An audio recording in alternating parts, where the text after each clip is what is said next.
John, firstly, congratulations. It's another win, 3 in a bounce for the Rovers, and that was hard earned, wasn't it? It was a really tough game. I thought we were good first half. We hurt them, I thought, especially in wide areas, and we managed to score a couple of good goals and get good opportunities as well. Second half, I had an idea what was coming. We coped with it, I would say that, but it was really, really tough. They made us defend for long periods, put a lot of balls in the box. They were good second half, I felt. At the same time, I didn't think they created lots of good opportunities, but put us under a lot of pressure. But we stayed strong, stayed firm, defended the box well. Few opportunities to break that we didn't do well enough, I thought. That we did have another couple of chances to try and get another goal, but as I said, it's delighted with the win and the performance overall. That first half, it was all about what we were doing on the front foot. Yep. Set up to attack from the beginning. The back three looked really reassured. The fullbacks kind of pressing it in the middle of the park. They got a lot of change. We did, yeah. Look, we had an idea that we wanted to get, especially that front three in the right areas as much as we can. So I think if we do that, then we can hurt teams. We managed to do that first half with the goal, the 2 goals. Aiden's chance in the back post. Dylan had a couple of opportunities as well. So we did it really well first half. But then those guys that you're asking to go forward had to defend second half. Completely changed.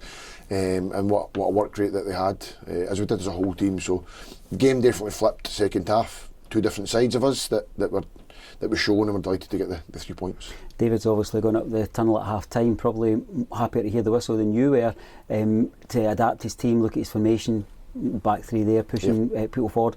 What was that discussion like for yourself, Mickey, and your technical team in the bench in terms of how we counteracted that? Look, we had an idea what was going to come from them. I said they're up the top of the league, towards the top of the league for a good reason. They've had a good season, they've got a good squad, they can change things round. So we had an idea, we had to see out periods and then try and break, if you want to call it that, and go forward, or try and have a little bit of composure, try and turn them with a longer ball and get in their half. Probably didn't do that well enough, but what we did do is defend our box, defend our final third, worked really hard. So it showed different sides, but we were prepared for that. But when it comes, it's difficult, especially when you're on the touchline and players are going on, they're getting tired. So a couple of wee niggles as well during it, we had to make changes, which the subs are really important as well. I had a wee smile on the RaithTV chat board because there was a comment about 2-goal leads being our kryptonite. Well, that's not the case today, thankfully. Talk to me about your players' togetherness and concentration, because I guess now that we're out the other side, we kind of limited Livingston to not many chances. There was a lot of pressure, I felt. There was a lot of balls in the box. There was a lot of second balls. We were in close to our goal. A lot of areas where they had the ball, but we got a lot of blocks, won a lot of headers. Managed to get a toe in places, forced them to areas that we wanted to defend. So probably not a lot of action for Kevin, but as I said, the players in front of him did a hell of a lot of work to stop that going through, which is important. You're going to have to do. You're going to have to do that in games, whether it's 5-10 minutes, whether it was probably a full 45 minutes second half. You're going to have to do it, and we did that well today. I guess given our recent league form against Livingston, we wouldn't have welcomed knowledge that we were going into just about a 97th minute today. Yep. But a word for this character, this desire to just see it over the line, because I noticed that at every episode that the ball was out of play, there was a lot of discussion amongst your players. Yep. There seemed to be a lot of internal leadership. I think we've got that as a squad. I think I would back the squad that we've got, and I've done it since day one. I think we've got good players that have probably underperformed a little bit this season, that have maybe not been as consistent. We've had a lot of injuries, a lot of niggles to key players, but the squad on a whole trained really, really well every day. They have been a wee bit inconsistent with performances, but I said the last 3 games, good and bad performances in that, they've shown a real togetherness and a will to win games, which you have to do in this league because games are tough.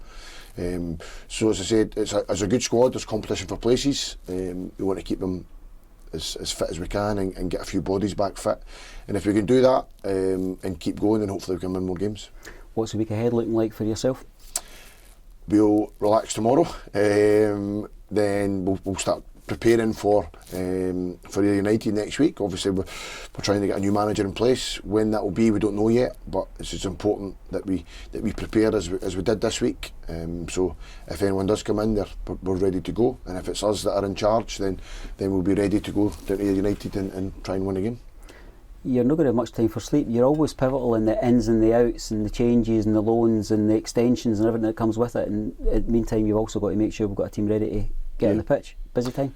It is, yeah, it's a busy time. It was probably a little bit unexpected at the time of year, but that's my job. It's not just me. We've got a really good staff here that have all stepped up this week and all contributed. It was very much a team effort from our side, and myself and Colin and Robbie and Mark McKenna said we've had a good week. And we'll prepare the same for next week again, and said if we're in charge, then we'll be prepared, ready to go again. Last home game, in fact last game of the year as we head towards New Year. You got a message for Rovers fans who will be hitting refresh on the club website looking for news, but also delighted that we seem to have, if not turned the corner in terms of performances, because there were bits we were playing very well, but certainly the points are coming now. Enjoy the win. I think that's really important. I said that to the players after the game as well. They're hard to come by in this league, so I think when you do win games, I think you've got to enjoy it, you've got to celebrate. So the fans were great today. You heard them in that second half. It was tough for them to watch, but in the moments where we did get up towards their goal, you could hear them help us get up towards that. So it was like they've been a great back, and hopefully go away happy tonight. I said we just need more of these games where we can win more games of football and start claiming that league. We'll take the best wishes for the new year. Back to the dressing room, I guess particularly important to extend that towards your technical team who have got us over the line today. Yeah, no, look, as I said, we've got a good squad. We've got good staff that have all stepped up this week in a difficult week. And I said I'm delighted for them that we can celebrate the 3 points tonight, day off tomorrow, and get ready to go again Monday. Great, we'll catch up with you pre-Ayr United. All the best, John. Cheers, David, thank you.